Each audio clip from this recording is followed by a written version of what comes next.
to America for the Govinda Mela. So you're not going, Devaki?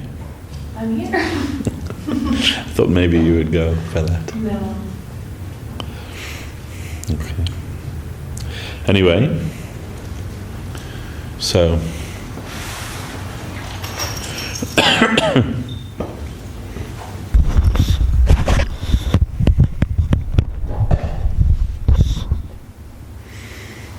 the Saraswati Didi asked me, what will the title of the talk be? And I thought for a while, I wanted to speak about Vyas. So I said, Vyas, the teacher of reality. It is all of our scriptural knowledge comes from Veda Vyas. And not only our knowledge, but anyone who's a follower of any type of Vedic religion, they recognize the authority of Veda Vyas, whatever their persuasion may be. If it's in the Veda, Vyasadeva had a hand there somewhere. Vyas literally means compiler, the literal translation of the word Vyas. So it's not correct to say that Vyasadeva is the author of the Vedas, but rather he's the compiler of the Vedas. The Vedas were authored by many different sages and rishis and holy men at various times. And the four Vedas, which are considered as the original Veda, if you like, they were revealed by the Lord himself. And previous to the appearance of Vyasadeva, the Vedic knowledge was passed on by oral tradition.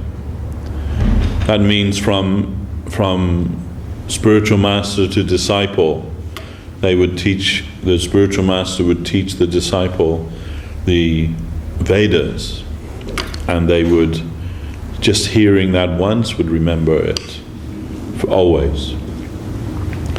But Veda Vyas could understand that Kali Yuga is coming, and in Kali Yuga, people are very short-lived, live like 100 years more or less maximum, and even if you live 100 years, that's considered to be like something quite phenomenal.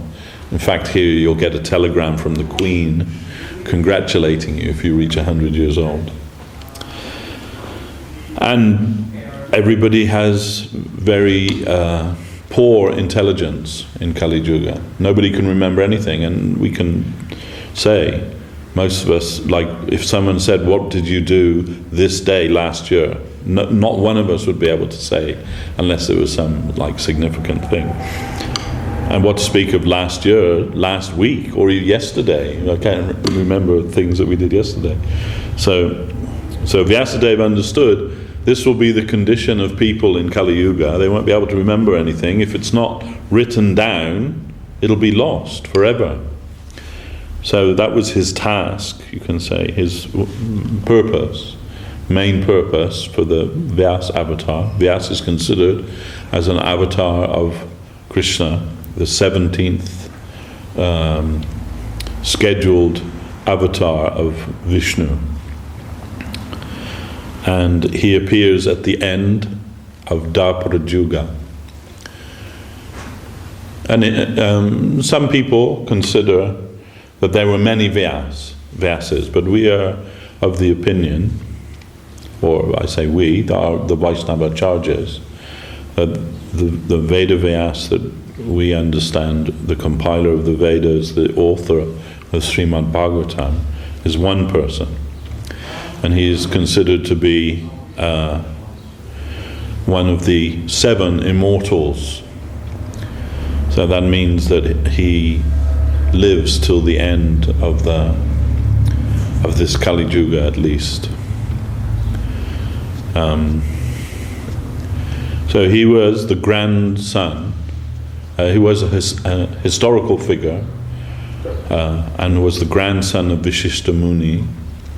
Vashishta Muni was the priest of the family of Ramchandra. So Vashishta has been around a long time. And Vyasa's actual father was called Shakti Muni, but he was killed by Rakshasas. While he was wandering in the forest, he came across a Rakshasa that killed him. So Vyasadeva was raised by Vashishta Muni himself and taught the scripture by Vashishta, and also by Narad, and also by the Chatushan, the 4 Kumaras. And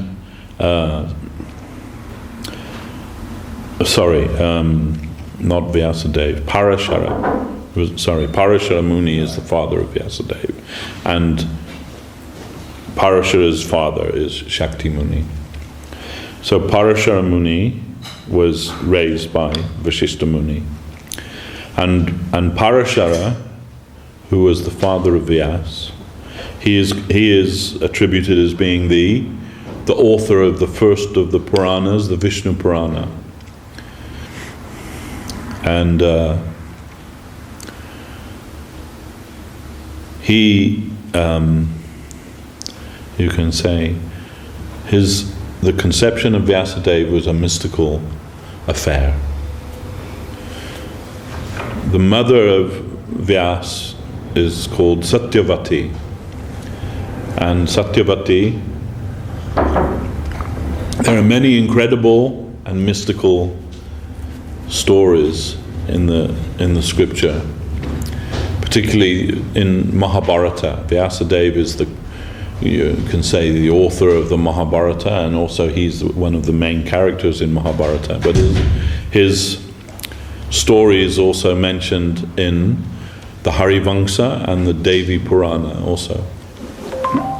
But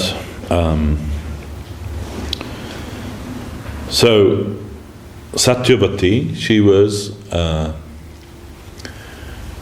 daughter of a king, and in a mystical way, I won't go into how it occurred, but her mother was a fish, but not an ordinary fish. She was an apsara that was cursed to become a fish.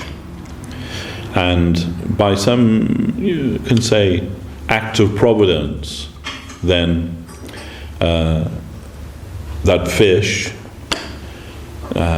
became pregnant and had 2 children. And the fisherman who found that fish, his name was Dusharaj. He was a king, fisher king, you can say. And he found that fish, and when he cut the fish open, inside the fish were 2 human children, a boy and a girl.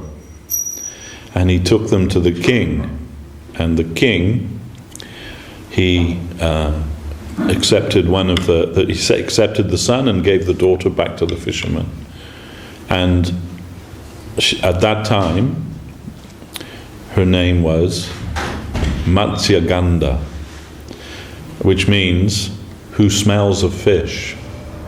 That was her name, because she smelled very strongly of fish, as you can imagine. So, and as she grew up, she was like the adopted daughter of Dusharaj, the king of the fishermen. She helped her father by ferrying people across the river Jamuna. So,